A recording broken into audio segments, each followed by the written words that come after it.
Now we are going to start a new topic, stoichiometry and stoichiometric calculation. Its code is SBCC8. Video code is SBCC8.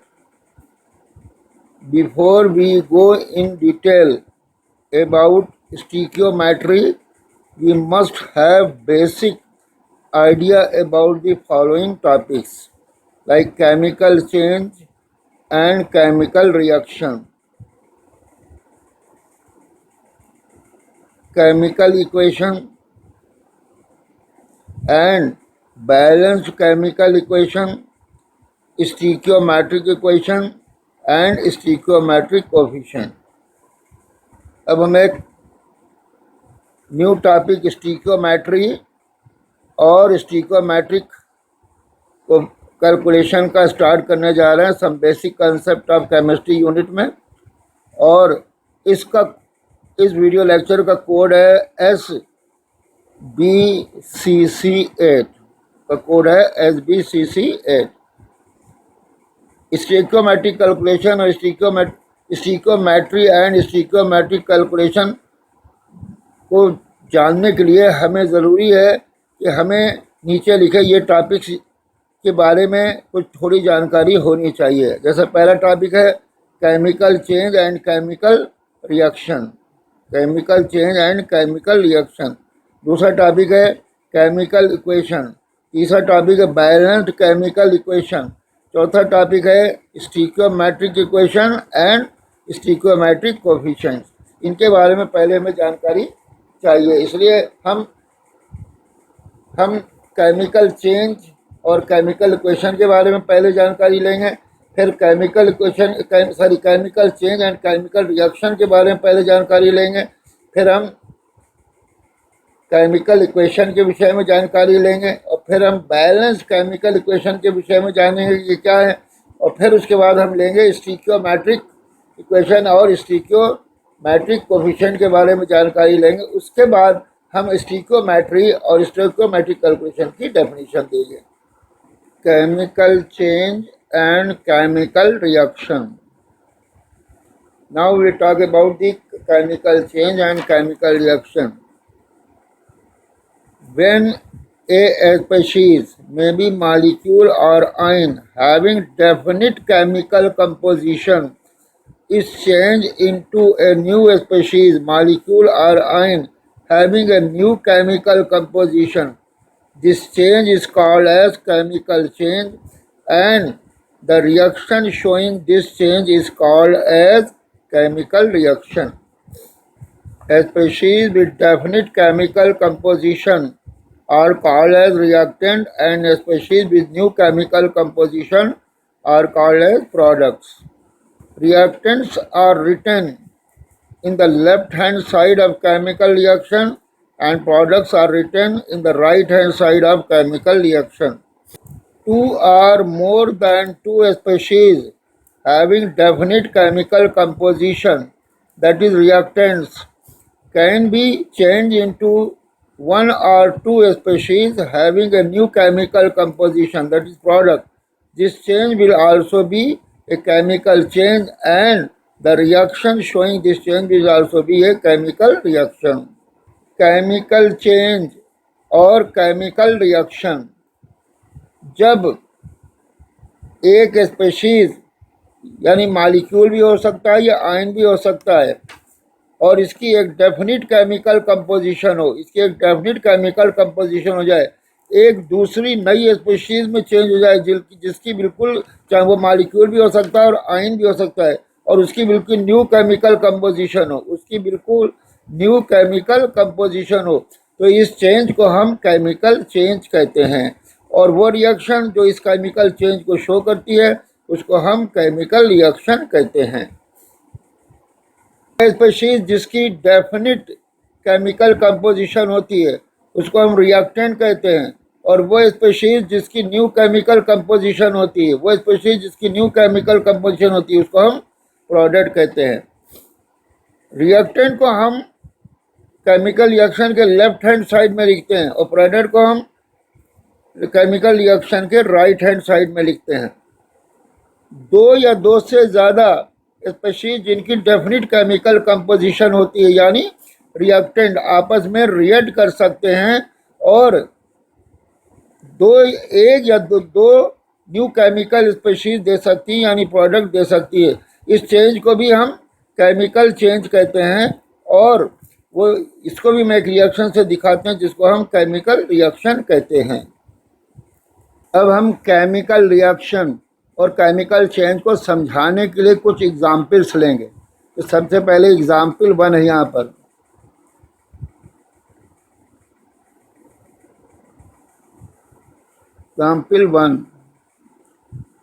Example one में हमने एक species या compound या substance लिया ammonium साइनेट। Ammonium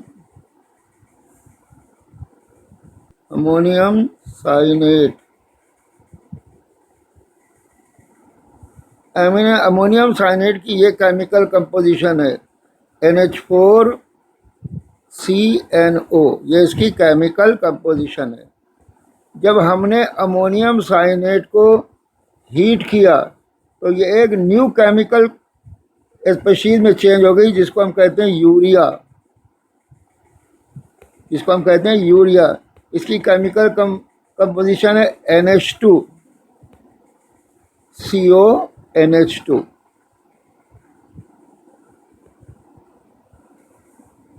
ammonium साइनेट एक species है या substance है जिसकी एक फिक्स केमिकल कंपोजिशन NH4CNO है और जब उसको हीट किया तो एक बिल्कुल नई स्पीशीज या कंपाउंड में चेंज हो गई जिसकी नई स्पीशीज थी, केमिकल कंपोजिशन थी NH2CONH2।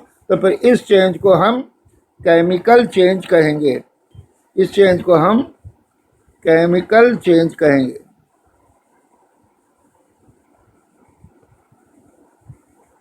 अब केमिकल चेंज में वो स्पीशीज या वो सब्सटेंस जिसकी फिक्स केमिकल कंपोजिशन थी, डेफिनेट केमिकल कंपोजिशन थी, जैसे अमोनियम साइनेट की यहाँ पर फिक्स केमिकल कंपोजिशन थी, डेफिनेट केमिकल कंपोजिशन थी, हम इस स्पीशीज को कहेंगे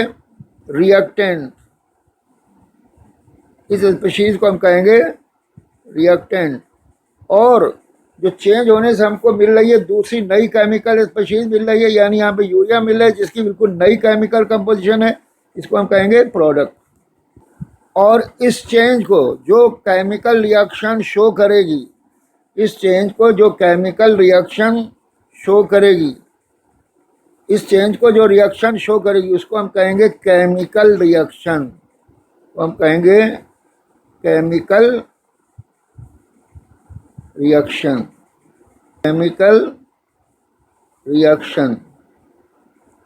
केमिकल रिएक्शन में रिएक्टेंट केमिकल रिएक्शन के लेफ्ट हैंड साइड में लिखे जाते हैं और प्रोडक्ट राइट हैंड साइड में लिखे जाते हैं।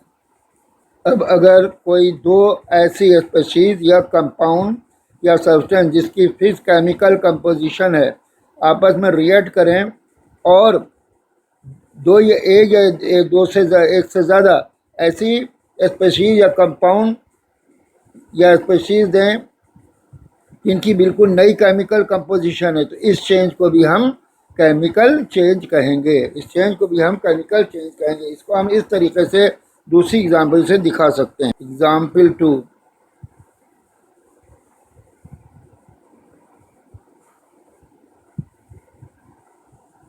अब हमने यहाँ पर क्या लिया, कॉपर सल्फेट।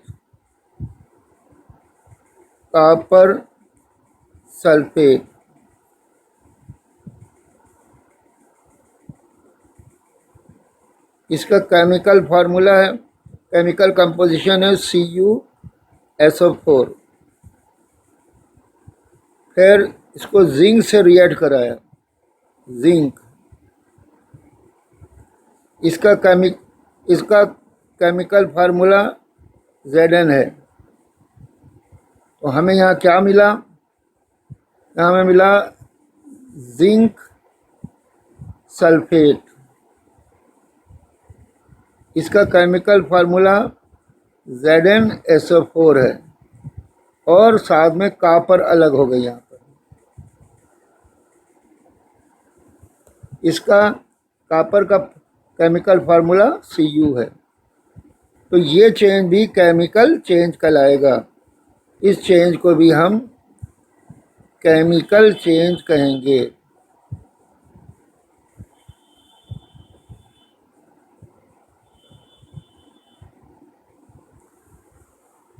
और यहाँ पर वो स्पीशीज जिसकी फिक्स केमिकल कंपोजिशन थी, यानी कॉपर सल्फेट और जिंक, ये कहलाएंगे रिएक्टेंट।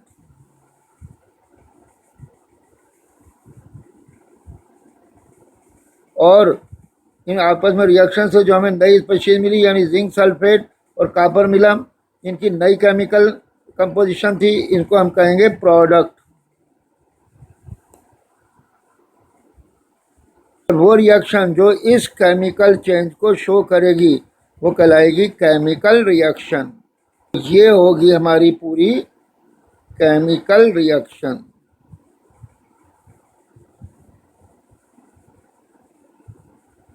Chemical reaction.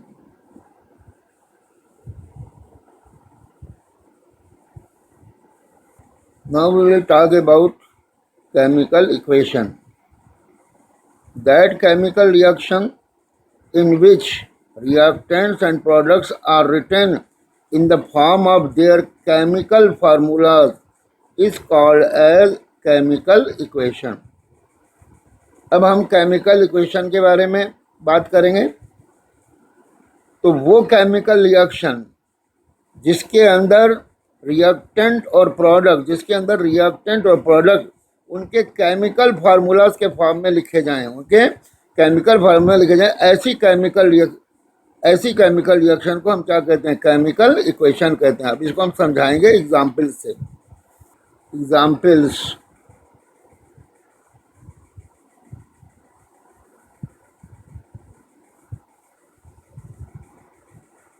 पहली केमिकल रिएक्शन ये है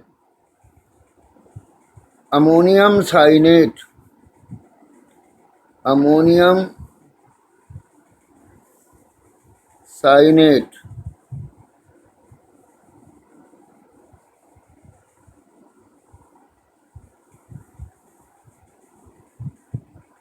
ये हीट करने पर चेंज हो रही थी यूरिया में। ये केमिकल रिएक्शन है, क्योंकि यहाँ पर रिएक्टेंट अमोनियम साइनेट और प्रोडक्ट यूरिया के नाम लिखे हैं। ये केमिकल रिएक्शन है। अब अगर अमोनियम साइनेट की जगह हम इसका फार्मूला लिख दें और यूरिया की जगह हम इसका अमोनियम साइनेट की जगह हम केमिकल फार्मूला लिख दें और यूरिया की जगह इसका केमिकल फार्मूला लिख दें, तो वही रिएक्शन जो है वो केमिकल इक्वेशन कहलाएगी। अब जैसे हमने यहाँ लिख दिया अमोनियम साइनेट की जगह हमने लिख दिया NH4CNO, इसका अमोनियम साइनेट का केमिकल फार्मूला लिख दिया।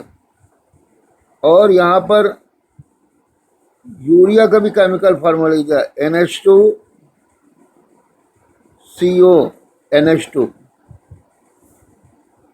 जबकि केमिकल फार्मूला लिख दिया। तो ये कहलाएगी केमिकल इक्वेशन। इसको हम कहेंगे केमिकल इक्वेशन। किसकी? Of chemical reaction.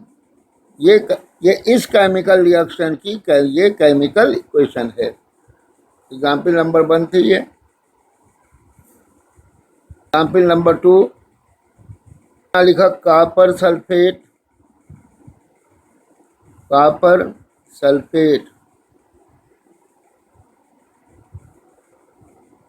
Plus zinc.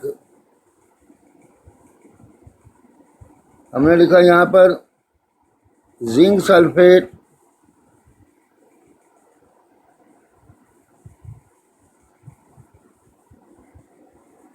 Plus copper.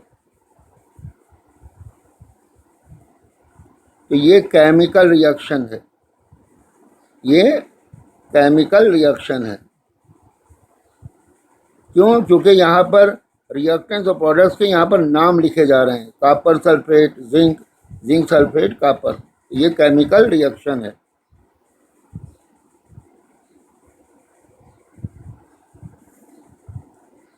Chemical reaction. यहाँ पर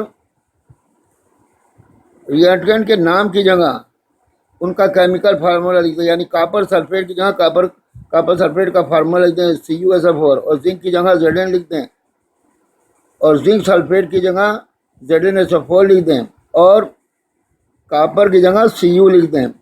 तो ये इस केमिकल रिएक्शन की केमिकल इक्वेशन होगी इस तरीके से, CuSO4 plus Zn giving you ZnSO4 plus Cu। ये केमिकल इक्वेशन हो गई। ये इस केमिकल रिएक्शन की ये जो है केमिकल इक्वेशन हो गई।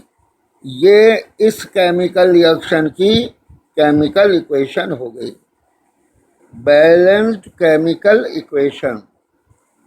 Balanced chemical equation, that chemical equation in which the number of atoms of different elements in the reactant, that is in the left hand side, are exactly equal to the number of atoms of different elements in the product, that is in right hand side. This chemical equation is called as balanced chemical equation. Balanced chemical equation के विषय में बात करेंगे। ऐसी chemical equation जहाँ पर left hand side में जो रिएक्टेंट्स हैं उनके डिफरेंट एलिमेंट्स के आइटम्स का नंबर, राइट हैंड साइड में जो प्रोडक्ट हैं उनमें जितने एलिमेंट्स हैं उनके जो डिफरेंट एलिमेंट उनके टोटल आइटम का नंबर एग्जैक्टली बराबर होगा। और ऐसी केमिकल इक्वेशन को हम बैलेंस्ड केमिकल इक्वेशन कहेंगे। अब इसको एग्जाम्पल से समझाएंगे। एग्जाम्पल,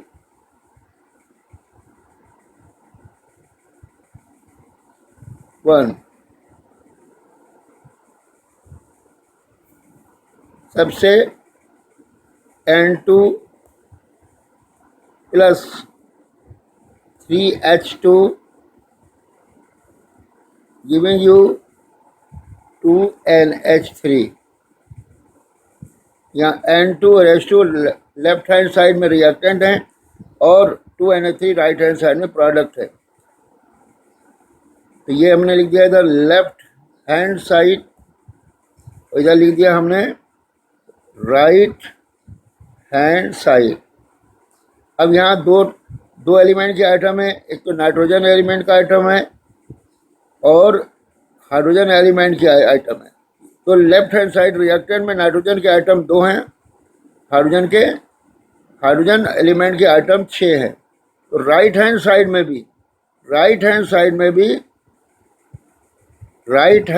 में भी नाइट्रोजन के आइटम 2 हैं और हाइड्रोजन के आइटम 6 हैं। तो ये है balanced chemical equation. Therefore it is balanced chemical equation.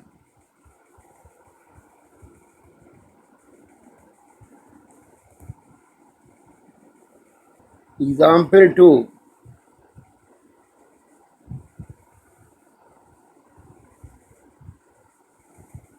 Reaction है, ये केमिकल इक्वेशन है 4NH3 plus 5O2 giving you 4NO plus 6H2O। ये लेफ्ट हैंड साइड और ये राइट हैंड साइड, ये रिएक्टेंट अमोनिया NH3 और O2 रिएक्टेंट NO और water product है। तो अब इसमें देखेंगे कि ये रिएक्शन बैलेंस है या नहीं। तो यहाँ पर नाइट्रोजन आइटम है, रिएक्टेंट में नाइट्रोजन आइटम है, हाइड्रोजन आइटम है और ऑक्सीजन आइटम है। प्रोडक्ट में भी नाइट्रोजन आइटम है, हाइड्रोजन आइटम है और ऑक्सीजन आइटम है। अब देखना है इन डिफरेंट एलिमेंट के right hand side, left hand side, right hand side में नंबर ऑफ आइटम्स बराबर हैं कि नहीं। तो देखिए नाइट्रोजन के यहाँ कितने हैं 4, हाइड्रोजन के कितने हैं 12, ऑक्सीजन के यहाँ कितने हैं 10। तो राइट हैंड साइड में भी नाइट्रोजन के कितने हैं 4, हाइड्रोजन के कितने हैं 6 2 12 और ऑक्सीजन के कितने 4 यहाँ हैं और 6 यहाँ हैं, ये भी 10 हो गए। तो it is a balanced chemical equation.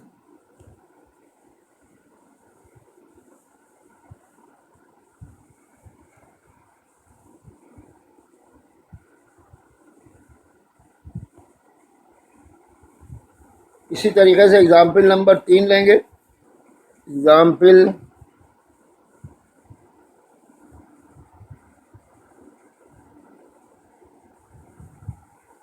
3, ये है N2O5, 2N2O5 giving you 4NO2 plus O2। इधर रिएक्टेंट N2O5 है, लेफ्ट हैंड साइड और प्रोडक्ट है NO2 and O2 right hand side. दोनों तरफ नाइट्रोजन है और ऑक्सीजन है, इधर भी नाइट्रोजन है और ऑक्सीजन है। तो देखें लेफ्ट साइड में नाइट्रोजन कितने हैं 4 और ऑक्सीजन कितने हैं 10 और राइट हैंड साइड यानी प्रोडक्ट में नाइट्रोजन कितने हैं 4 और ऑक्सीजन कितने हैं 10। तो ये रिएक्शन भी बैलेंस केमिकल, ये इक्वेशन भी बैलेंस केमिकल इक्वेशन है। This is also balanced chemical equation.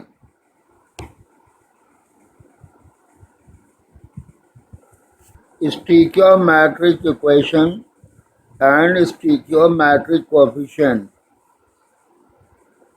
In balanced chemical equation, reactants and the products are shown in terms of molecules or atoms.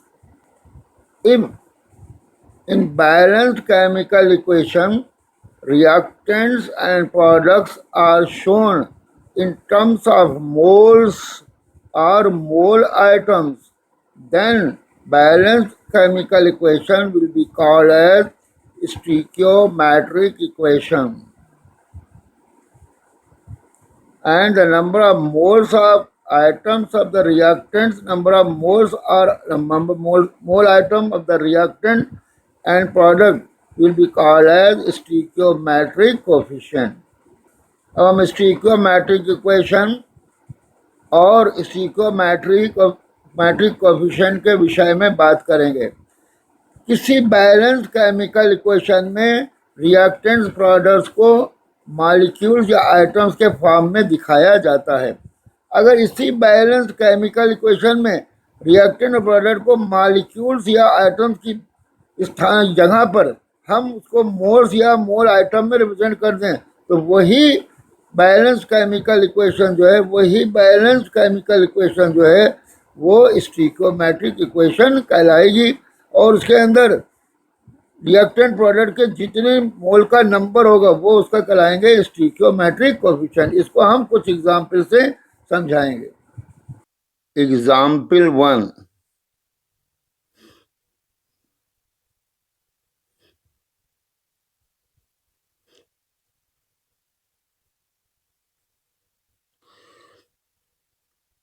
CuSO4 plus zinc, giving you ZnSO4 plus Cu. अब यहां पर हम इसका लिख रहे हैं 1 molecule, इसका 1 item, और इसका भी यहां पर प्रोडक्ट का भी 1 मॉलिक्यूल, और कॉपर का 1 आइटम। क्योंकि यहां पर इस बैलेंस्ड केमिकल इक्वेशन में रिएक्टेंट्स और प्रोडक्ट्स के मॉलिक्यूल दिखाए गए हैं। जैसे CuSO4 का 1 मॉलिक्यूल दिखाया गया, जिंक का 1 रिएक्टेंट के मॉलिक्यूल या आइटम दिखाए गए हैं। यहाँ CuSO4 का 1 मॉलिक्यूल दिखाया गया है, जिंक का 1 आइटम दिखाया गया है, ZnSO4 का 1 मॉलिक्यूल दिखाया गया है, Cu का 1। तो ये कहलाएगी balanced chemical equation. It will be balanced chemical equation, ये होगी balanced chemical equation.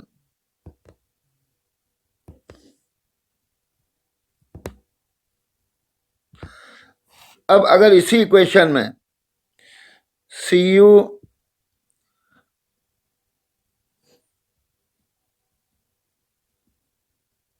CuSO4 plus zinc giving you ZnSO4 plus Cu। अब यहां मॉलिक्यूल्स की जगह पर हम यहां मोल लिख दें। इसी बैलेंस केमिकल इक्वेशन मॉलिक्यूल की जगह मोल लिख दें, यानी 1 मोल, और यहाँ आइटम की जगह मोल आइटम लिख दें, यहाँ लिख दें 1 मोल आइटम। इसी तरीके से प्रोडक्ट में जिंक सल्फेट के मॉलिक्यूल की जगह हम लिख दें 1 मोल, और कॉपर की जगह हम लिख दें 1 मोल आइटम, 1 आइटम की जगह लिख दें 1 मोल आइटम। अब ये रिएक्शन कराएगी स्टीकियोमेट्रिक, ये इक्वेशन कहलाएगी स्टीकियोमेट्रिक इक्वेशन, और इसके जितने मोल्स होंगे रिएक्टेंट प्रोडक्ट के वो उनके कहलाएंगे स्टीकियोमेट्रिक कोएफिशिएंट। ये स्टीकियोमेट्रिक इक्वेशन है। अब यहाँ पे स्टीकियोमेट्रिक कोएफिशिएंट कौन कौन से होंगे? स्टोइकियोमेट्रिक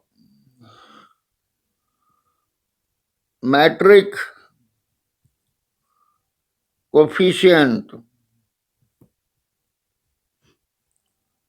ऑफ CuSO4, तो जितने मोल होंगे वही उसका स्टीकियोमेट्रिक कोएफिशिएंट होगा। तो यहाँ कॉपर सल्फेट का 1 मोल है, तो इसका स्टीकियोमेट्रिक कोएफिशिएंट हो गया 1। इसी तरीके का स्टीकियोमेट्रिक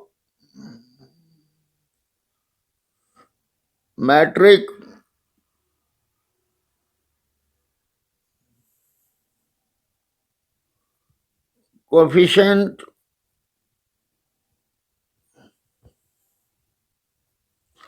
ऑफ जिंक, क्योंकि यहाँ का जिंक का सिर्फ 1 मोल आइटम है, ये 1 मोल आइटम है, इसलिए इसका भी स्टीकियोमेट्रिक कोएफिशिएंट 1 हो गया। इसी तरीके से प्रोडक्ट के अंदर Zn सल्फेट का स्टीकियोमेट्रिक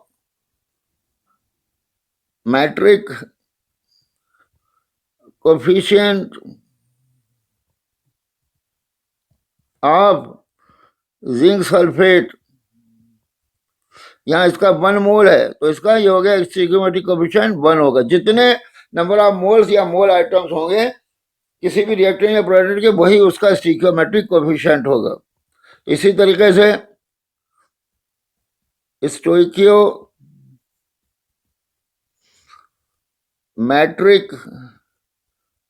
कोएफिशिएंट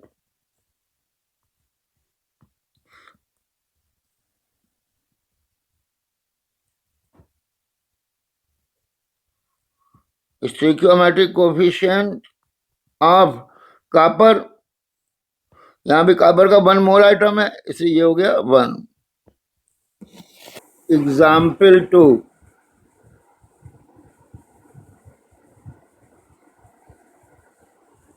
इस एग्जाम्पल में हम ये केमिकल इक्वेशन ले रहे हैं, N2 plus 3H2 giving you 2NH3। इसमें रिएक्टेंट और प्रोडक्ट मॉलिक्यूल्स के फॉर्म में। अब नाइट्रोजन का 1 मॉलिक्यूल है, हाइड्रोजन के 3 मॉलिक्यूल हैं और अमोनिया के 2 मॉलिक्यूल हैं। क्योंकि इस बैलेंस केमिकल इक्वेशन में रिएक्टेंट प्रोडक्ट मॉलिक्यूल के फॉर्म में, तो फिर ये हो गई balanced chemical equation.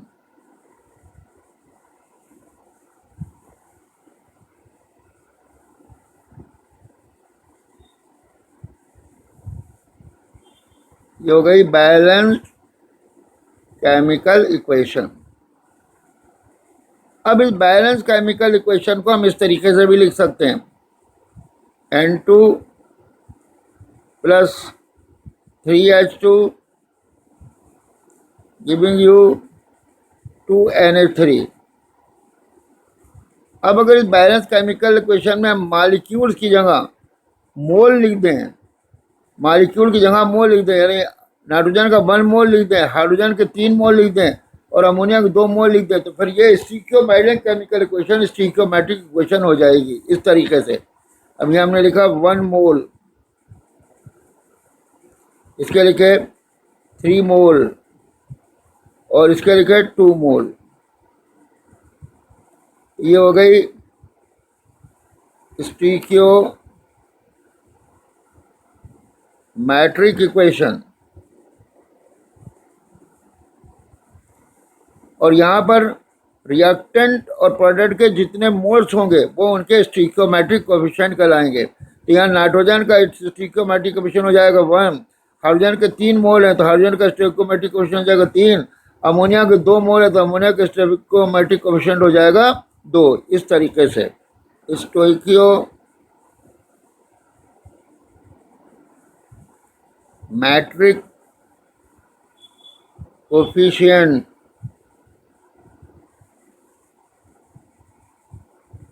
Of N2 ये हो गया 1। स्टोइकियो क्यों 1 हो गया? क्योंकि नाइट्रोजन का 1 मोल है, यहाँ पे नाइट्रोजन का 1 मोल है। स्टोइकियोमेट्रिक कोएफिशिएंट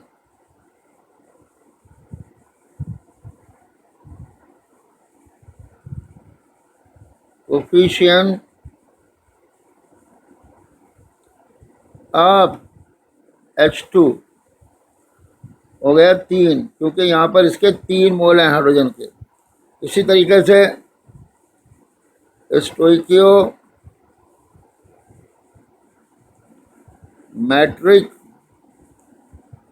कोएफिशिएंट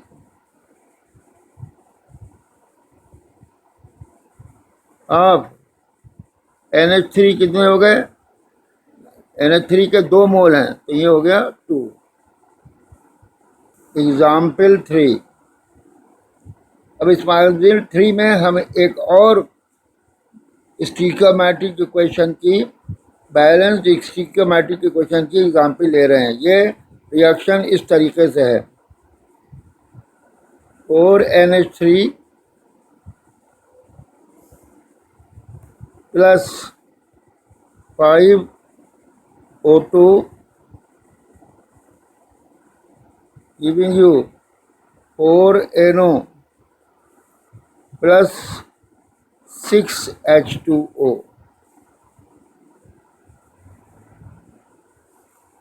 अगर यहाँ पर रिएक्टेंट मॉलिक्यूल्स के फॉर्म में 4 मॉलिक्यूल्स, ऑक्सीजन के 5 मॉलिक्यूल्स और नाइट्रिक ऑक्साइड के 4 मॉलिक्यूल्स और वाटर के H2O के 6 मॉलिक्यूल्स। तो ये बैलेंस्ड केमिकल इक्वेशन है, बैलेंस्ड केमिकल इक्वेशन है।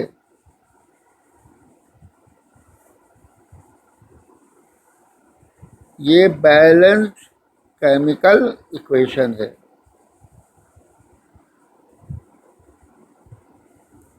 अब इसी बैलेंस केमिकल इक्वेशन में हम मॉलिक्यूल की जगह मोल्स लिख दें तो ये स्टीकियोमेट्रिक इक्वेशन हो जाएगी। 4NH3 प्लस, फिर से ये रिएक्शन लिख रहे हैं, 5O2 गिविंग यू 4NO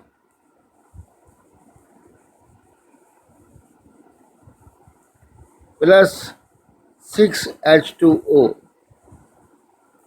अब यहाँ इसके 4 मोल हैं, इसके 5 मोल हैं, इसके भी 4 मोल हैं, इसके 6 मोल हैं। तो ये बैलेंस केमिकल इक्वेशन कहलाएगी स्टीकियोमेट्रिक इक्वेशन, स्टीकियोमेट्रिक इक्वेशन। और NH3 के 4 मोल्स, O2 के 5 मोल और नाइट्रिक ऑक्साइड के 4 मोल और H2O के 6 मोल, इनके रिएक्टेंट प्रोडक्ट के स्टीकियोमेट्रिक कोफिशिएंट्स कहलाएंगे। इस तरीके से स्टीकियोमेट्रिक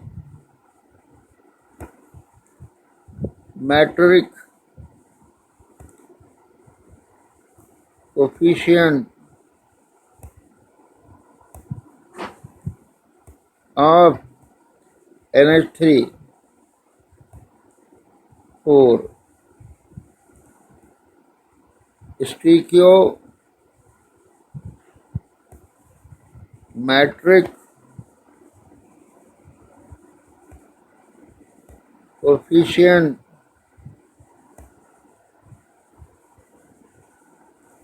of O2 is equal to 5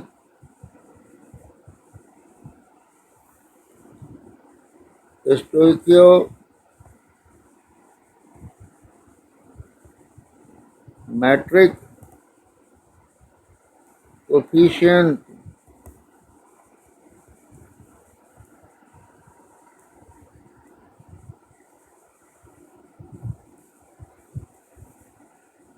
of H2O, stoichiometric coefficient of NO is equal to 4. Stoichiometric coefficient of water H2O is equal to 6. Example 4। अब एग्जाम्पल 4 में हम ये बैलेंस्ड केमिकल इक्वेशन लेंगे। N2O5 2N2O5 giving you 4NO2 plus O2। अब यहाँ ये 2 molecule हैं N2O5 के, ये 4 मॉलिक्यूल हैं NO2 के, 4 मॉलिक्यूल हैं NO2 के, और ये 1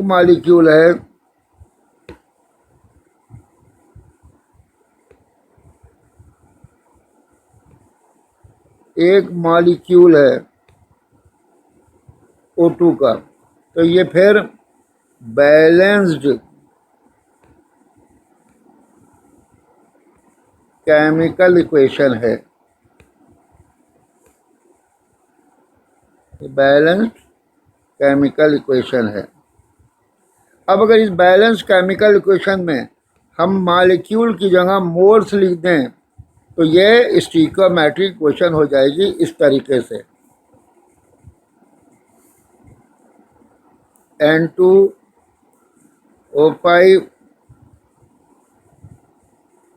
2N2O5 4NO2 plus O2।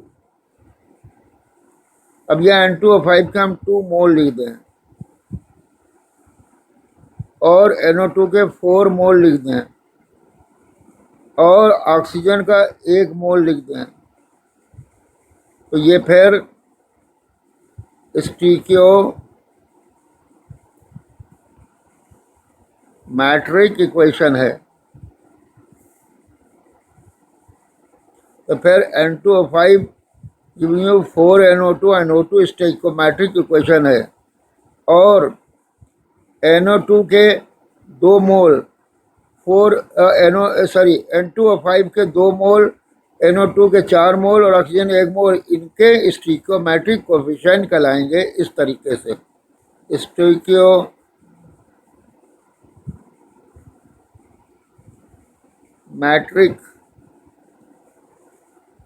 Coefficient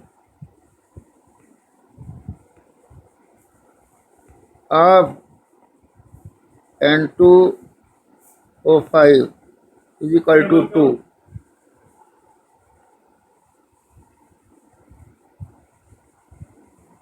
स्टीकियोमेट्रिक coefficient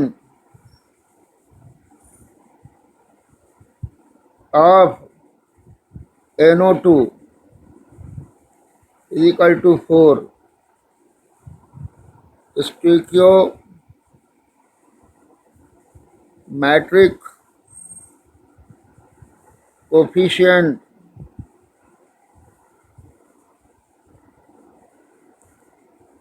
of O2 is equal to 1। यहाँ पर हमें ये मालूम होना चाहिए कि किसी कंपाउंड के 1 मोल में कैपिटल Na मालिक्यूल होते हैं और किसी एलिमेंट के 1 मोल आइटम में या 1 ग्राम आइटम में Na आइटम्स होते हैं।